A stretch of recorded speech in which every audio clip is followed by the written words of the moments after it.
Well, another day, another record. Yes, another record high temperature that we saw. We actually reached these values right around lunchtime before that cold front came crashing in. So we hit 75 in Fayetteville, beating the old record in 2021. And in Fort Smith, we hit 82, shattering the old record of 74. Now, that cold front was no joke once it moved through this afternoon. Actually gave a little line of showers and thunderstorms just east of our area, so most of us actually missed out on some of that rainfall, unfortunately, as it's been a fairly dry December. That strong low pressure system churning in the Great Lakes, giving that thin line of showers and thunderstorms across the board, and very strong winds behind that. Luckily, our winds have actually died off just a little bit, but some areas are still hanging on to that wind advisory until 6 in the morning. Now, that low pressure system that I just showed you, that's going to rapidly intensify over the Great Lakes region. It's actually going to give blizzard-like conditions to parts of the upper Midwest, and that's going to continue to push its way into northeast, actually giving some significant icing to parts of upper New England. What's going to influence our weather is going to be that high pressure moving in out of the Great Plains. That's going to kind of settle in into our region come Monday and even lasting a little bit into Tuesday. And we're already starting to feel the effects of that high pressure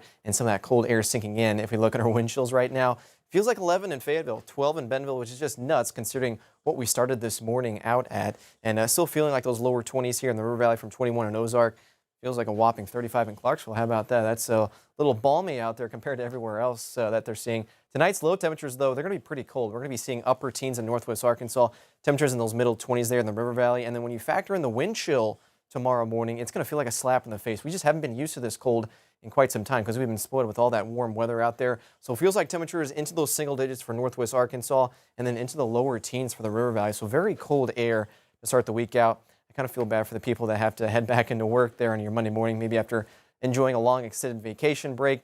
Wind chills don't really warm up a whole lot. Only going to be sticking in those 20s for northwest Arkansas, maybe the lower 30s for River Valley for Monday afternoon. But overall, it's going to be a very cold day to talk about there for your Monday. In terms of our actual high temperatures, we'll call it about 33 for that daytime high reached in the afternoon hours. We'll get to see lots of sunshine to talk about, and we'll continue to see those temperatures falling into the overnight hours, heading into those upper 20s by about 7 p.m. Into the River Valley, a little bit warmer. We'll be talking about upper 30s, but still much colder than what we saw there for highs on your Sunday. Maybe a few more afternoon clouds possible, but overall, we're going to be talking about that mostly sunny sky throughout the main duration of your Monday as well. Now, we're going to be talking about a slight warm-up. In fact, you'll probably notice that by Tuesday, we'll actually see highs back into the 40s. And if we look at our temperature trend, you'll notice the reemergence of some of those red colors. So once again, we're going to be talking about some slightly above average temperatures heading into this upcoming week, Wednesday, Thursday, Friday.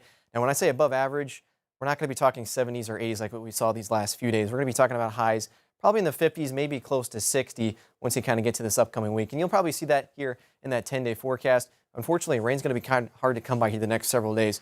Very cold there on Monday. Kind of breezy, too, as well. We'll have those wind gusts close to 25 miles an hour out of the northwest. Not as windy, though. That's what we saw on Sunday. Here's New Year's Eve, New Year's Day. Not too shabby. We'll get those highs back into those 50s with those overnight lows into the 20s and 30s. And then once we kind of get into next weekend, we'll kind of see those temperatures kind of hover back in the upper 50s, maybe close to 60 to start next week.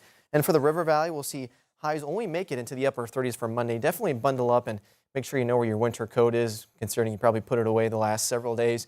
Tuesday, we'll get those highs back to those 40s, and then New Year's Eve, New Year's Day, we'll get highs close to 60, and then just a slight chance of maybe a couple of showers for Friday. There could be maybe a system developing, so we'll kind of keep our eyes on it, but right now it kind of looks like a pretty low chance, unfortunately, because it's been a very dry December so far. We could really use some of that rainfall. Well, we kind of had a summer part 2 over Christmas, but it seems like that's officially over. So maybe you got to go out by the pool on December 25th, but unfortunately, I don't think that's how you'll be spending your New Year's. No, you might want to get in the hot tub tomorrow, or even right now if you want. It's going to be pretty cold out there, and definitely bundle up out there. Sounds cozy and nice. We'll take it. Thanks, Noah.